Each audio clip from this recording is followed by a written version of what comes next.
Hello, my name's Dan, and in this video I'm going to show you how you can work up your raw images by using the built-in RAW converter that comes with Photoshop Elements. Now, RAW files can often look a little bit flat straight out of the camera, especially when compared to the JPEG counterparts, and that's because JPEGs are processed in camera, so things like the saturation and contrast are boosted far more than with a RAW file, and that's because the idea behind a RAW file is that you can apply your own settings back at your computer. So here I've got a worked up RAW file. We can see it's a nice bright zingy beach picture, and this is actually the worked up RAW. So if I go to the original RAW, we can see that it looks really flat and dull in comparison. So I'm going to show you how you can use the built-in RAW converter with Elements to get that result. So I'm just going to head over to my downloads folder and then open up the DNG RAW file and bring that into Elements. And then as you can see, as you drag it up into Elements, it takes it into a different interface, and this is called Adobe Camera Raw. Now, the first thing that I'm going to do, which I usually do with any RAW that I edit, is to apply a crop, just to crop out any pixels that I don't actually want to edit, because then we're just working with the pixels on the screen that we want to work up and process. So I'll grab the crop tool just up here in the toolbox.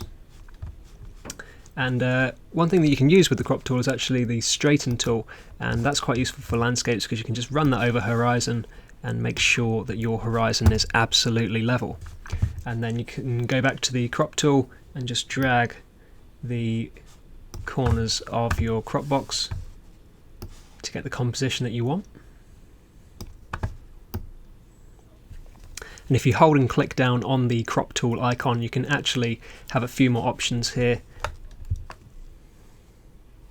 So one thing that's always useful to have is the show overlay grid, which divides the frame into 9 equal boxes, so you can recompose by using the rule of thirds.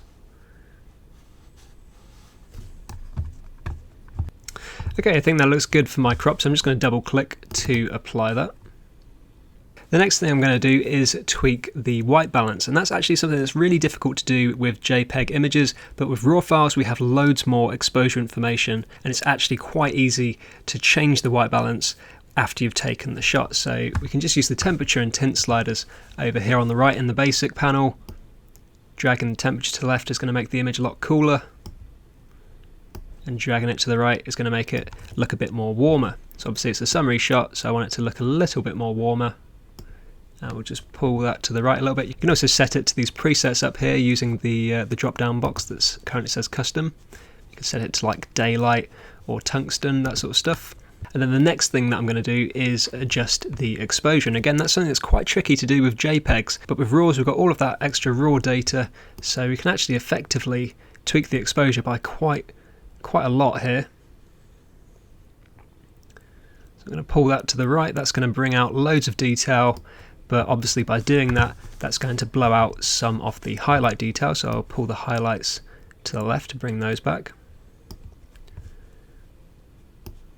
We'll push the shadows up a little bit. And push the whites up as well, just to increase the contrast. And pull the blacks to the left a little bit. And then we can go back and tweak the exposure slider until we have all of the detail that we want in the scene. Now I'm going to give the colours a bit of a kick by heading down to the vibrance and saturation sliders.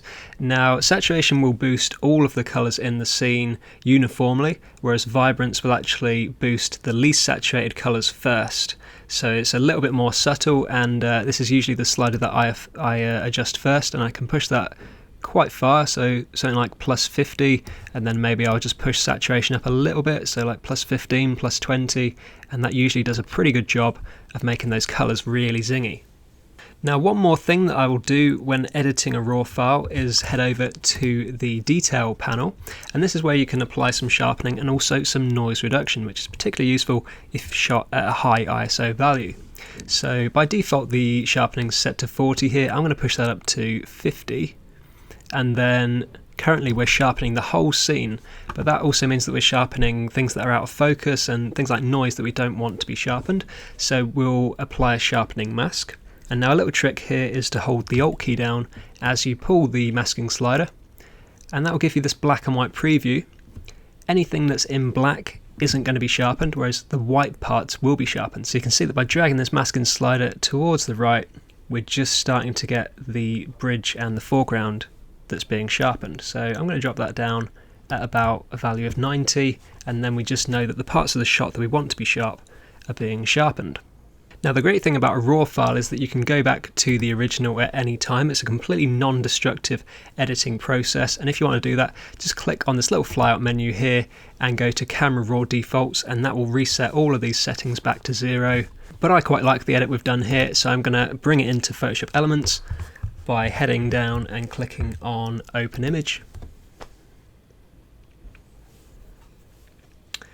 And then that will take it into the Photoshop Elements interface you're probably familiar with all of the tools on the left for you to continue editing with.